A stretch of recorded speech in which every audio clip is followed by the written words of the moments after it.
Olá, pessoal. Hoje nós vamos falar aí sobre a arte romana, né?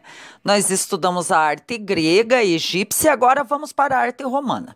Então, a arte romana aí, ela acontece, né, na Idade Antiga, conforme nós podemos observar aí na nossa linha do tempo, né? E ela termina, gente, com a queda do Império Romano do Ocidente. Então, quando nós falamos em Antiguidade Clássica, aí nós estamos falando de Grécia e Roma. E esse período aí na nossa linha do tempo é datado como Idade Antiga. Então, nós vamos falar que, primeiramente, eu gostaria de levar você a pensar. O que você conhece sobre os romanos? Vocês sabiam que Jesus Cristo viveu durante o império dessa civilização? Será que os romanos produziam arte assim como os gregos? Quais são as influências na arte romana de outras culturas? Bom, pessoal, vou trazer aqui para vocês o que significa esse termo greco-romano, né? Então, vocês irão verificar muito em perguntas, em questões de prova, de vestibular, de concurso, aonde vocês forem prestar a prova e cair sobre a cultura, as culturas, vocês verão muito essa citação greco-romano ou antiguidade clássica, que é a mesma coisa. Então, as diferenças são muito pequenas, como, por exemplo, a movimentação e as roupas, pois a proporção utilizada é a mesma, estilo feito em mármore branco também. A primeira escultura é grega e a outra é a romana, o que mostra o caráter romano de se apropriar das coisas boas da cultura de determinado território ocupado. O que esse slide está falando é a respeito dessas duas figuras aí e sobre essa reflexão que eu deixo aqui para vocês, né? Antes de assistirem, vocês tentem refletir e linkar, porque isso daí coloca à prova o conhecimento de vocês e vocês podem pontuar onde vocês precisam estudar mais, né? Então, como os gregos tinham diversos avanços culturais, principalmente em decorrência do período clássico, os romanos acabaram se apropriando de muitas coisas gregas. Tanto que nós utilizamos o termo greco-romano para falar do estilo e época, por tantas semelhanças. Sempre que você ler os seguintes termos, clássico e greco-romano em arte, é uma referência ao estilo dessa época. Você não acha interessante? Então vamos começar a nossa aula? E aí a civilização romana, pessoal, se encontrava próximo à região das principais cidades gregas. Inclusive aí havia gregos que moravam nestas regiões. Então, como vocês podem observar novamente aqui, em vermelho está todo o Império Romano conquistado, né? Então, eles tinham uma visão expansionista, né? Uma política expansionista de conquista de territórios, né? E buscavam conquistar outras terras, como Alexandre o Grande havia feito. Roma foi o último grande império do mundo antigo, tendo conquistado até mesmo o território dos gregos. Os romanos, então, pessoal, eram politeístas, ou seja, eles criam em vários deuses, até mesmo se apossaram dos deuses aí das histórias gregas e só mudaram o nome deles. Por exemplo, o Zeus era chamado de Júpiter na cultura romana. O Zeus grego era chamado de Júpiter. Então, Roma tem uma forte influência grega e etrusca. Nós não podemos esquecer desse detalhe. Roma é um Ctrl+V, Ctrl+C da cultura grega. Os romanos tinham uma maneira diferente de explicar sua origem e utilizavam sua religião como fonte. Então, a arte romana ela é classificada em republicana, que acontece 25 anos antes de Cristo, e a arte da Roma imperial, que acontece do ano 27 a.C. em diante. Então, como eu já falei anteriormente, ela tem uma forte influência dos etruscos e dos gregos, povos que habitavam a região antiga denominada de Etrúria, durante os anos de 1200 a.C. e 700 a.C.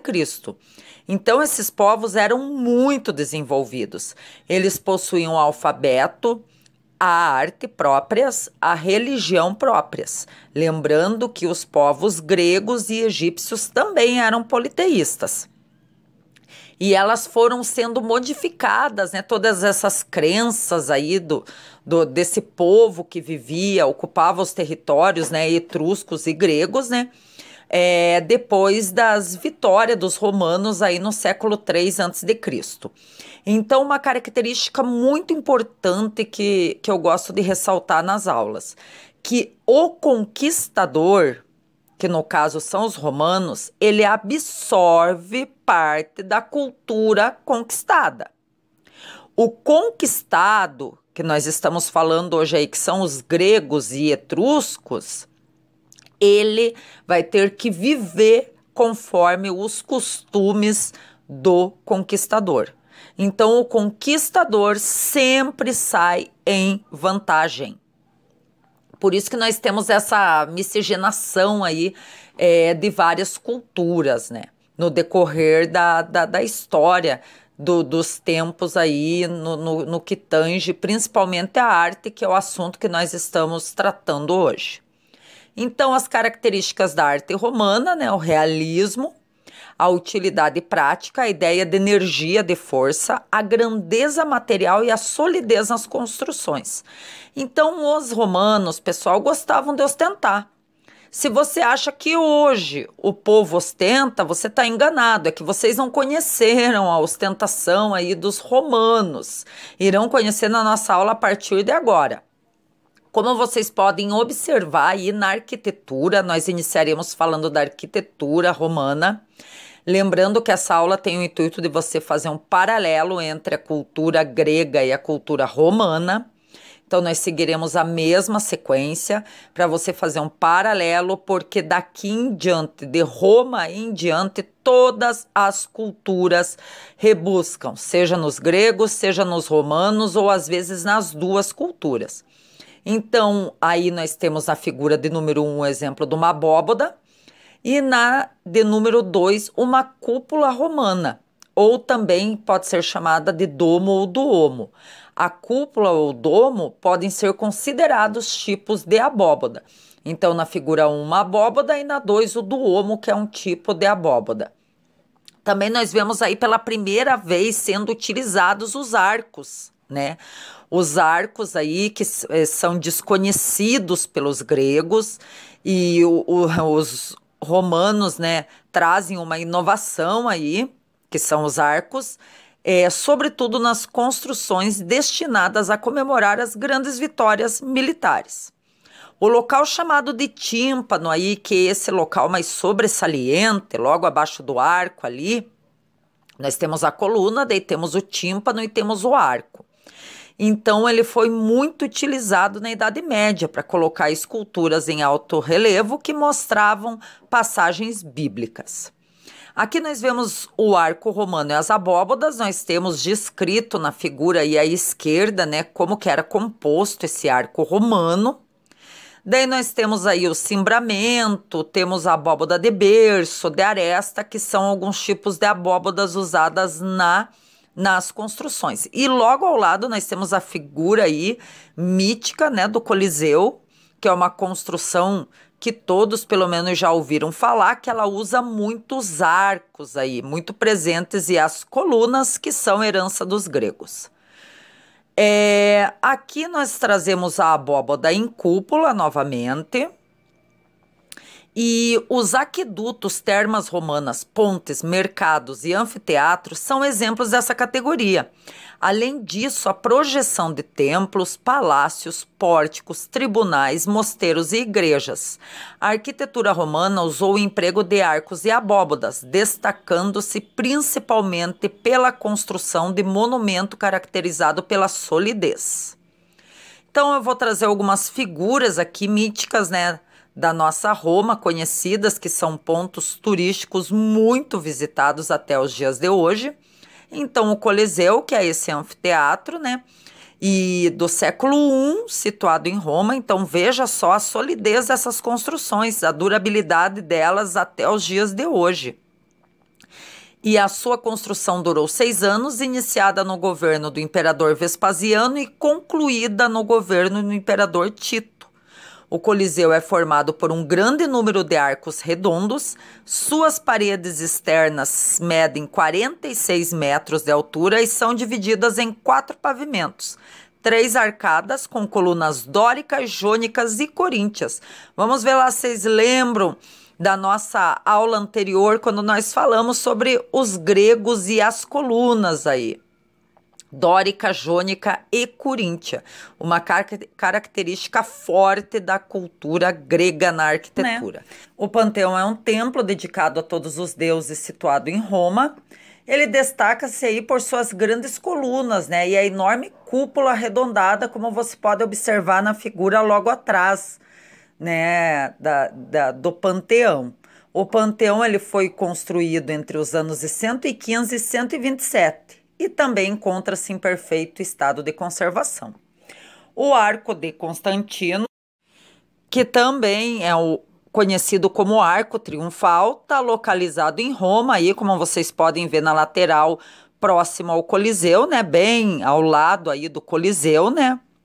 E ele foi construído no ano de 312 e inaugurado em 315 oficialmente. Ele foi construído para comemorar a vitória de Constantino na Batalha da Ponte Milvio, em 312 depois de Cristo. Então vejam aí a importância dessas batalhas militares, né? Que haviam essas construções aí para que fossem enaltecidas, né, essas vitórias na guerra.